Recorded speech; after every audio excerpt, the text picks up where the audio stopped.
যোৱা ৩টা বছৰত লোকসেৱা আয়োগৰ পৰীক্ষাকো আমি এক নিৰ্মল গংগালৈ ৰূপান্তৰ কৰিলো। এইবাৰ এই পৰীক্ষাৰ ফলাফলত দুটা নতুন বৈশিষ্ট্য আছিল। যোৱা কিছুদিন আগতে কেবিনেটত আমি এটা সিদ্ধান্ত লৈছিলো। অসমৰ আটাইতকৈ আদিমতম আৰু আটাইতকৈ প্ৰাচীন জনগোষ্ঠী দুটাই আছিলে মৰাণ আৰু মটক।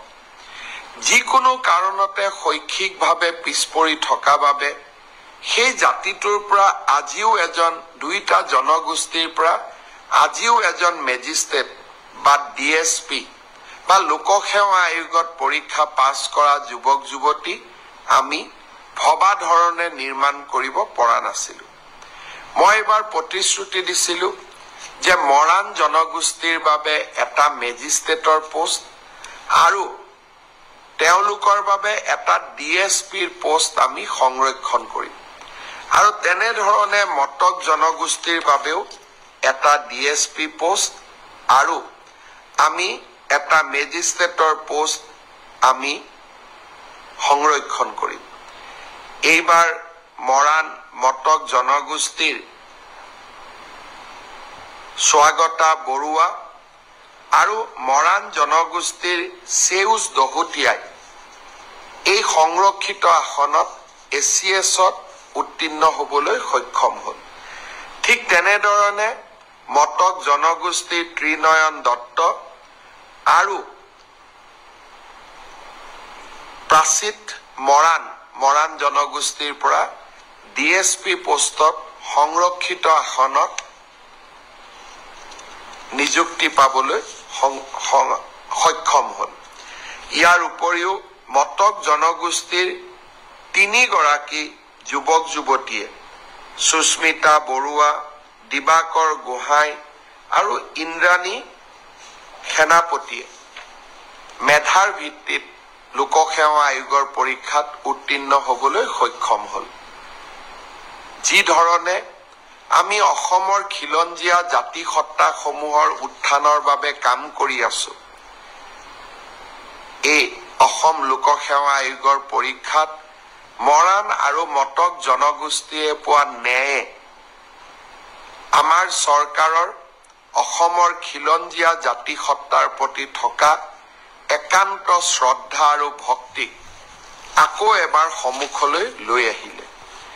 এই কামবোৰ আগৰ চৰকাৰ বিলাকৰ দিনতো হ'ব পাৰিলেহেঁতেন, কিন্তু আজি আমি সেই দায়িত্বসমূহ পালন কৰিছো আৰু সৰু সৰু কাম, যি কামসমূহে অসমীয়া জাতিৰ মাজত সমন্বয়ৰ এটা নতুন সেতু নিৰ্মাণ কৰিব, সেই কামবিলাক এটা এটাকৈ আমি সমাপন কৰিবলৈ আগবঢ়াই নিবলৈ প্ৰচেষ্টা কৰিছো। মন্ত্ৰীসভাৰ সম্প্ৰসাৰণ হ'ল। এই মন্ত্ৰীসভাৰ সম্প্ৰসাৰণৰ পিছত অসমৰ চাহ জনগোষ্ঠীৰ প্ৰতিনিধি ৰূপেশ গোৱালাক গৃহমন্ত্ৰীৰ দৰে গুৰুত্বপূৰ্ণ দপ্তৰত কাম কৰিবলৈ ৰাজ্যখনত যুৱ প্ৰজন্মৰ বাবে ই এক আশাৰ বতৰা। অসমৰ ইতিহাসৰ বাবে ই এক যুগজয়ী সন্ধিক্ষণ, এক কালজয়ী ক্ষণ।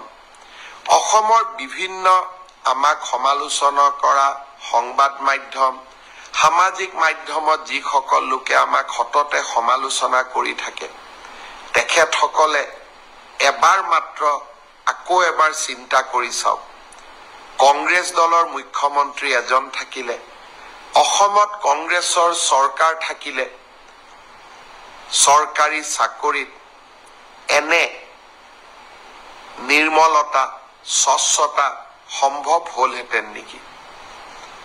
আমাক সমালোচনা কৰা সকলেও এটা মুহূৰ্তৰ বাবে কংগ্ৰেছৰ সেই শাসনকাললৈ মনত পেলাওক।